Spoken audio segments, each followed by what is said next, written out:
우리가 살면서 수많은 상처를 받으며 살게 되죠. 근데 하나님께서 우리의 이 마음의 상처, 그리고 인생의 상처, 또 몸의 상처를 싸매시며 고치는 날이 있다라고 말합니다. 어떤 방식으로, 또 어떤 과정을 통해서 이루어지는지를 함께 오늘 말씀을 통해서 살펴보겠습니다. 먼저 상처의 원인은 무엇인가? 우리가 상처를 받을 때는 내가 잘못한 것이 없이 일방적으로 나쁜 사람들에 의해서 상처를 받을 수도 있습니다. 그런데 오늘 본문의 내용은 그런 내용이 아닙니다. 내가 하나님의 말씀을 어기고 살아서 하나님의 징계를 받음으로 상처가 생긴 그 상처에 대한 회복을 말씀해주고 있습니다. 유다의 백성들, 지금 신약의 말로 하면 유다 나라의 성도들을 가리키는 거죠. 그것은 신정 정치였기 때문에 유다 나라는 전 백성이 하나님의 성도였죠. 그들을 향하여 뭐라고 말씀하시냐면 패역한 자식들, 패역한 자식들, 하나님이 분노하고 계시죠. 화가 있을 것이다 라고 말합니다. 그들이 계교를 베푸나, 왜 그러냐면 그들이 계획을 짜고 전략을 짜지만 나로 말미암지 않고 하나님으로 말미암지 않아요.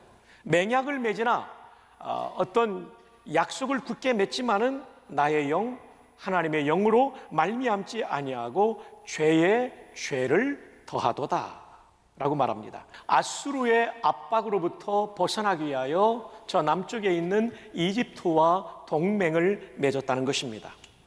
그래서 2절에 그들이 바로의 세력 안에서, 파라오의 세력 안에서 스스로 강하려 하며 파라오의 도움으로 아수르에 대항할 수 있는 강함을, 동맹의 힘을 얻으려고 했다는 거죠.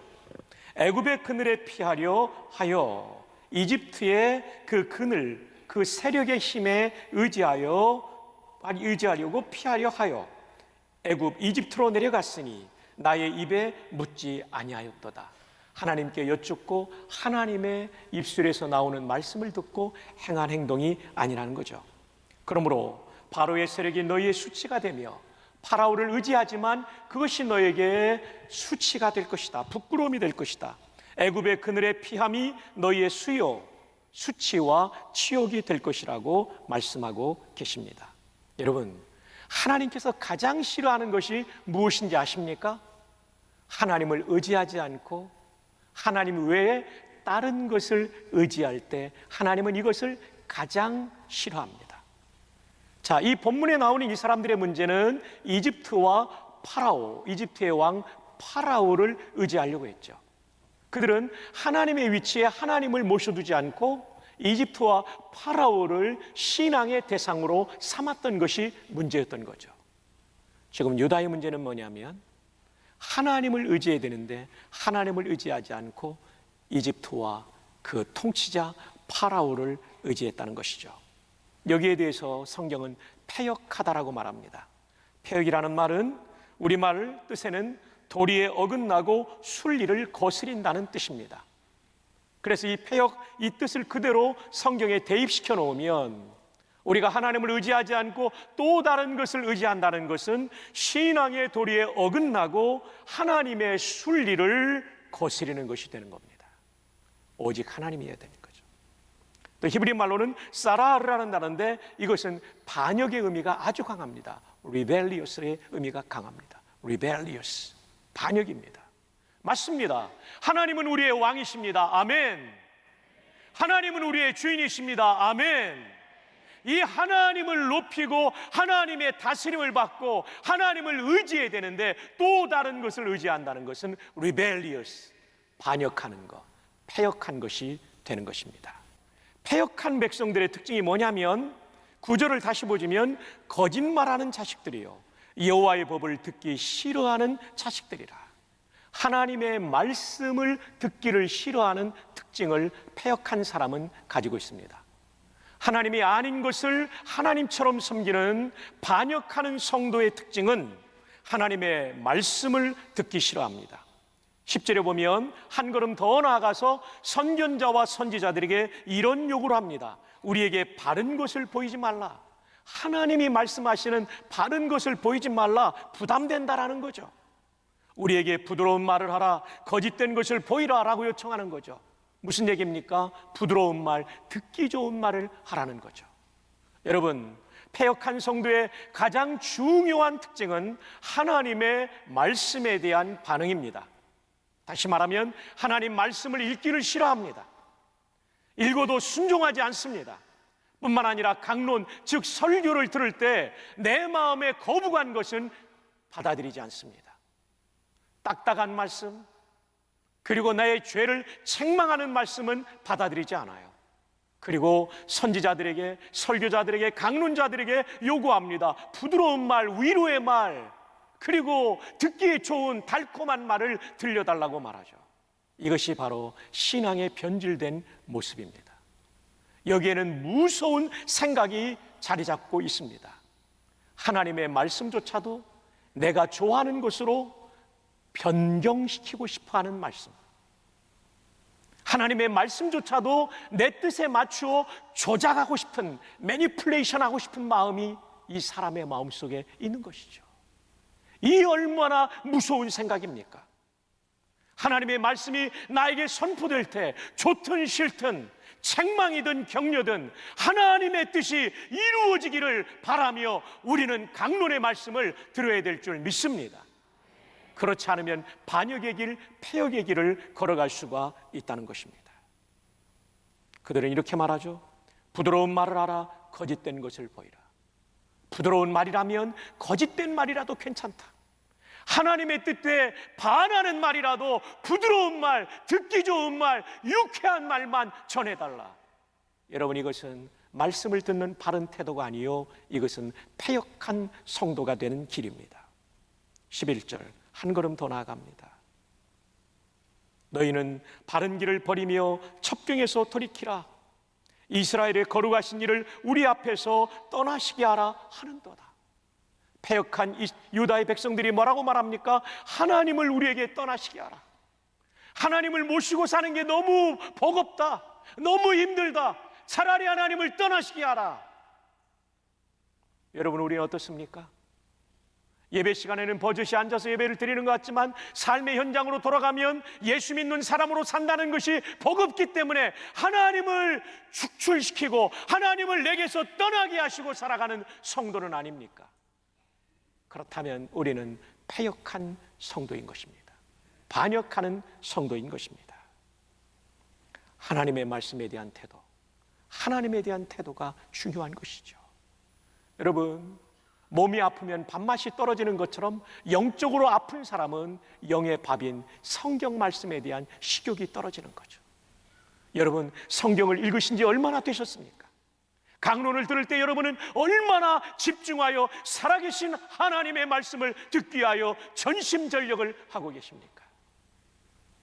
밥맛이 없는 사람은 병이 걸린 것처럼 성경에 대하여, 강론에 대하여 식욕이 떨어진 사람도 영적인 병에 걸린 사람입니다. 죄를 지적하는 하나님의 말씀에 거부감이 생깁니까? 병든 신앙입니다. 듣기 좋은 설교만 좋아하십니까? 병든 신앙입니다. 강론을 들을 때 내 가슴을 후벼 파는 죄에 대한 지적의 말씀을 듣는 것이 사실은 나를 살리는 길임을 믿으시기를 바랍니다. 당신에게는 이런 반역의 마음이 있지는 않습니까? 하나님을 믿는다고는 하지만 내 삶의 어떤 영역은 하나님을 쫓아내버린 그 영역이 있지는 않습니까? 내 마음대로 내가 왕이 되고 내가 주인이 되어서 내 삶을 영위하고 있는 그 영역은 없느냐, 이 말입니다. 그것이 바로 영적인 반역이라는 것입니다. 이에 대해 하나님은 무엇이라고 말씀하십니까? 12절 이러므로 이스라엘의 거룩하신 이가 이같이 말씀하시되 너희가 이 말을 업신여기고 하나님의 말씀을 업신여기고 압박과 허망을 믿어 그것을 의지하니 이집트와의 동맹을 위하여 조공을 바치기 위하여 백성들을 압박했으며 그리고 허망한 이집트와 파라오를 의지하니 이 죄악이 너희에게 마치 무너지려고 터진 담이 불쑥 나와 순식간에 무너진 같게 되리라 하셨은즉, 여러분, 담이 무너질 때는 벽돌이 하나 삐죽하게 나오지요. 이 사인을 보면 이 담은 금방 무너진다는 것입니다. 유다가 지금 그 지경이 되었다라고 말합니다. 그가 이 나라를 무너뜨리시되 토기장이가 그릇을 깨뜨림같이 아낌없이 부수시리니 그 조각 중에서 아궁이에서 불을 붙이거나 물웅덩이에서 물을 뜰 것도 얻지 못하리라. 무슨 말입니까? 저도 이천에 있는 도기를 굽는 곳에 가봤습니다. 도공이 불에서 꺼낸 이 그릇을 보고, 도기를 보고 마음에 들지 않으면 과감하게 던져버리더라고요. 파편이 되어버리더라고요. 하나님께서도 우리를 빚으신 목적이 있습니다. 도공이 그릇을 빚을 때 목적을 가졌는데 이 목적에 미달이 되면 깨버리는 것처럼 저와 여러분을 구원하신 목적이 있습니다. 이 목적에 위배되면 하나님께서 징계하시고 파쇄, 깨뜨려 버리시는 것입니다. 그 목적은 하나님을 왕으로 모시고 그 하나님의 뜻을 따라 사는 친백성이 되게 하려는 것이 그 목적입니다. 유다에 대하여 이런 엄청난 징계의 메시지를 주시는 하나님의 의도는 무엇입니까? 내가 너희를 구원한 목적에 너희들은 위배되었다라고 말하는 것입니다. 구약의 성도들이 하나님이 구원하신 목적대로 살지 않을 때 그들을 징계하신 것처럼 신약의 성도인 우리가 하나님의 목적대로 살지 않을 때 징계가 분명히 있다는 것을 잊지 마십시오. 오늘 여러분의 삶에 이런 징계가 있지는 않습니까? 하나님보다 돈과 명예와 권력과 내 실력과 경력과 재능과 어떤 사람을 의지하다가 하나님의 징계를 받고 있지는 않습니까? 그것은 하나님이 가장 싫어하는 일입니다. 하나님을 신뢰하십시오. 하나님을 신뢰하십시오. 하나님의 말씀을 신뢰하십시오. 그것이 살 길입니다. 그렇지 않을 때 징계가 오는 것입니다. 둘째로, 그렇다면 이 징계로 말미암은 상처는 치료될 수가 있는 것인가 하는 것입니다. 예, 치료될 수가 있습니다. 어떻게 치료됩니까? 그 치료의 근거가 무엇입니까? 이사야 30장 18절입니다. 그러나 내가 너희를 도기처럼 깨뜨려버렸으나, 토기처럼 깨뜨려버렸으나, 그러나 여호와께서 기다리시나니. 하나님이 기다리세요. 집 나간 탕자를 기다리듯 하나님은 하나님의 백성들을 또한 기다립니다. 이 하나님의 기다림은 믿지 않는 사람들의 회심을 기다릴 뿐만 아니라 믿고는 있지만 하나님을 쫓아내버린 사람들을 기다리고 계시다는 것입니다. 이는 왜 기다리시는가? 너희에게 은혜를 베풀려 하심이요. 징계를 통하여 깨달은 백성들, 회개하고 돌아오는 백성들에게, 성도들에게 은혜를 베풀려고 하신다라고 말씀하십니다. 은혜라는 말은 히브리 말의 하나인데 받을 자격 없는 사람에게 베푸는 호입니다. 그렇습니다. 하나님을 쫓아버린 사람들, 하나님의 말씀을 마음대로 조작하려던 사람들, 하나님의 말씀이 내게 달콤하지 않다고 거부했던 이 사람들, 용서받을 수 없는 이 사람들에게 하나님은 자격 없는 이들에게 호의를 베푸시고 다시 사랑을 베풀어 주시는 것, 이것이 바로 은혜입니다. 이 놀라운 은혜 때문에 우리는 희망을 얻게 되는 줄로 믿습니다. 이 은혜의 하나님 앞으로 우리 모두가 돌아올 수 있기를 주님의 이름으로 축복합니다. 예배를 드리고 있지만 말씀을 거부하고 있는 우리가 탕자입니다. 예배를 드리고 있지만 삶의 현장에서는 하나님을 쫓아버린 우리가 탕자입니다. 이제 하나님께로 돌아오기를 바랍니다.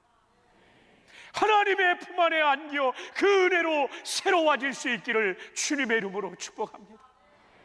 언제까지 하나님 안에 있는 것 같지만 실제적으로는 하나님 없는 신앙생활을 하시겠습니까? 돌아오셔야 됩니다. 돌아와야 될 사람은 예수님을 믿지 않는 사람만이 아니라 예수님을 믿지만 하나님보다 다른 것을 의지하는 사람이 돌아와야 합니다. 믿는다고는 하지만 성경을 믿지 않는 사람이 돌아와야 합니다. 강론을 듣는다고는 하지만 내 마음에 들지 않는 강론을 거부하는 우리가 돌아와야 합니다. 돌아오기만 하면 하나님은 은혜를 주실 것입니다. 회개하며 돌아와야 됩니다. 왜냐하면 하나님은 긍휼의 하나님이기 때문에 그렇습니다. 너희를 긍휼히 여기려 하심이라. 긍휼의 뜻은 불쌍히 여긴다는 라함이라는 기분이 담깁니다. 가엾이 여긴다는 거죠. 이것은 은혜와 동전의 양면입니다. 은혜는 하나님의 사랑입니다. 사랑이 있으면 불쌍히 여기죠. 비록 범죄함으로 징계했지만, 상처투성이지만 사랑하기 때문에 싸매시고 어루만지시는 그 긍휼의 은혜 앞에 돌아올 수 있기를 바랍니다. 마지막 세 번째, 그렇다면 상처는 어느 정도로 치료될 것인가? 치료의 정도를 말씀드리기 전에 치료의 과정을 소개하고자 합니다. 19절에 시온에 거주하며 예루살렘에 거주하는 백성아, 너는 다시 통곡하지 아니할 것이라. 하나님이 싸매주시면 통곡이 끝나게 되죠. 그 싸매주시는 과정 중에 이것이 들어가는 거죠. 그가 내 부르짖는 소리로 말미암아 내게 은혜를 베푸시되 그가 들으실 때에 내게 응답하시리라. 하나님께로 돌아오기 전에는 기도 응답의 문이 막혀 있었는데, 하나님께로 돌아오니까 회복의 과정 가운데 제일 먼저 회복되는 것이 기도와 기도 응답의 회복입니다. 회복하기를 원하는 여러분이요, 기도가 회복되기를 바랍니다. 20절에 주께서 너희에게 환난의 떡과 고생의 물을 주시나 내 스승은 다시 숨기지 아니하시리니 내 눈이 내 스승을 볼 것이며. 하나님이 보낸 성도들의 스승은 설교자들을 말합니다. 이 본문에서는 선지자를 가리킨다고 주해하고 있습니다. 선포된 강론, 하나님의 강론을 무시했던 이들에게 하나님의 강론을 다시 들을 수 있는 시간을 주셨다는 거죠.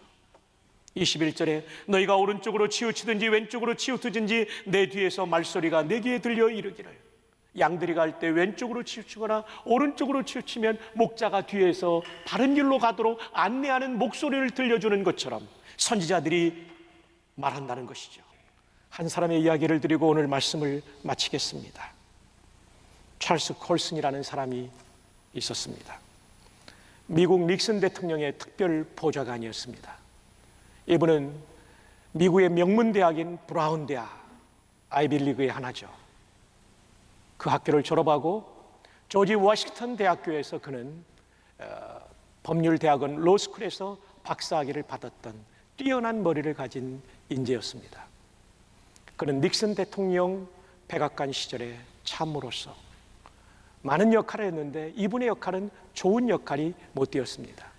그래서 이분에 대한 세간의 평가는 해치트맨, 우리말로 옮겨드리면 살인 청부업자, 굳은 일을 도맡아 하는 사람. 그래서 정치의 분야에서도 가장 냄새나는 부분을 이 사람이 맡고 있었습니다.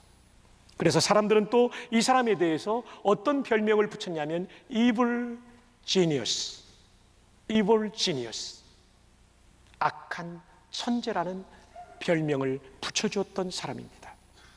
그는 워터게이트 사건이 일어났을 때 이 일의 주동자가 되어서 소위 워터게이트 7인방 중에 한 명으로서 그는 법적 처벌을 받게 되었습니다. 그가 옥에 갇히게 되었을 때 그를 위해서 늘 기도했던 상원의원과 하원의원 세 분이 있었습니다. 해럴드 휴지스, 알 퀴에, 그레함 퍼슬, 이 세 명이 이 사람을 위해서 계속해서 기도하면서 정기적으로 감옥을 찾아가 위로하고 격려하며 그에게 복음을 전해왔습니다. 찰스 콜슨의, 찰스의 애칭은 척인데 척 콜슨이라도 부르죠. 형 집행기간이 7개월가량 남았을 때 평소에도 이 사람을 위해서 기도하던 알 퀴에가 하나님의 이런 감동을 받아요. 그의 남아있는 형기를 내가 대신하고 싶다. 그는 변호사 출신 상원의원이었기 때문에 그는 법원에 제출합니다. 제가 대신 벌을 받겠습니다. 법원은 이것을 거부했습니다. 그러나 퀴의 노력은 헛되지 않았습니다. 이 감동적인 소식은 감옥 안에 들어가 있는 척 콜슨에게 들려왔지요. 나를 위해서 대신 감옥에 들어오겠다는 저 의원, 상원의원의 얘기를 듣고 그는 마음을 열고 복음을 받아들이고 예수님을 자신의 구주와 주님으로 영접하게 되었습니다. 퀴에가 겁없이 베푼 사랑 앞에 교만하기 그지없던 그의 자아가 무너지면서 예수님을 구주로 영접하게 된 것이죠. 예수를 믿고 난 다음에 척 콜슨의 가장 큰 변화는 이제부터 누군가를 위해서 사랑으로 섬겨야 되겠다는 마음을 갖게 됩니다. 그는 감옥 안에 살고 있는 사람들 가운데 이 죄수들이 가장 싫어하는 일이 무엇인가 보니까 빨래였습니다. 많은 죄수들의 옷을 빠는 거였죠. 콜슨은 이 일을 자청하고 나섰습니다. 사람들은 몇 번 하고 그만둘 줄 알았는데 진정성을 가진 콜슨의 섬김은 계속되었습니다. 그러면서 한 사람, 두 사람, 세 사람, 네 사람이 콜슨 곁에 오게 되고 콜슨을 통하여 예수님을 믿는 놀라운 역사가 일어나게 되었습니다. 콜슨은 그의 자서전에서 이런 글을 썼습니다. 평생 집안에서 손가락 하나 까딱하지 않았던 나는 저들을 사랑하면서 인생의 진정한 행복을 발견했다. 다시 한 번이요. 평생 집안에서 손가락 하나 까딱하지 않던 나는 저들을 사랑하면서 빨래를 하면서 인생의 진정한 행복을 발견했다. 인생의 진정한 행복은 사람들을 억압하던 백악관에 있었던 것이 아니라 사람들을 섬기는 감옥에 있었던 것이죠. 하나님 없는 백악관에 있었던 것이 아니라 하나님을 모신 감옥 안에 있었던 것이죠. 그는 형기를 마치고 나올 때 거듭남이라고 하는, 거듭나기라고 하는 본 어게라는 책을 썼고 이것은 미국인들에게 사랑받는 책이 되었습니다. 그는 감옥에서 결심한 대로 교도소 선교회 프리즌 펠로우십이라는 단체를 조직해서 죄수들에게 복음을 전하는 일을 힘쓰다가 2012년도에 하나님의 부름을 받게 되었습니다. 그는 어느 날 종교계의 노벨상이라고 하는 템플턴 상을 받게 되었는데 언론은 그의 템플턴 수상 사항을 소개하면서 이런 기사를 썼습니다. 현재 미국에 가장 건강한 사상적 영향을 끼치고 있는 저술가이자 예수 그리스도의 복음을 통해서 가장 강력한 영향을 끼치고 있는 전도자, 그리고 가난하고 억눌린 사람들의 가장 따뜻한 이웃, 그가 새로운 이웃이 되어 우리 곁에 돌아왔다. 그가 새로운 이웃이 되어 우리 곁에 돌아왔다. 주 안에 사랑하는 여러분이요, 우리가 진정으로 회복될 때 나타나는 것, 진정한 영적 부흥을 경험할 때 나타나는 것, 그가 새로운 이웃이 되어 우리 곁에 돌아오는 것입니다. 남편들이 새로운 모습이 되어 아내에게 돌아가는 것입니다. 아내가 새로운 모습이 되어 남편에게 다가서는 것입니다. 부모가 새로운 모습이 되어 자녀들에게 돌아가는 것입니다. 자녀가 새로운 모습이 되어 부모님께 돌아가는 것입니다. 교우들이 서로 새로운 모습이 되어 교회로 돌아오는 것입니다. 그리고 부산 시민 중에 한 사람인 우리 성도들이 새로운 모습이 되어 시민들에게 돌아가는 것입니다. 이것이 진정한 회복이요, 진정한 부흥입니다. 하나님께서 우리의 상처를 싸매시며 고치시는 날이 있습니다. 언제입니까? 회개하며 하나님께로 돌아올 때입니다. 오늘이 바로 그날이 될 수 있기를 축복합니다.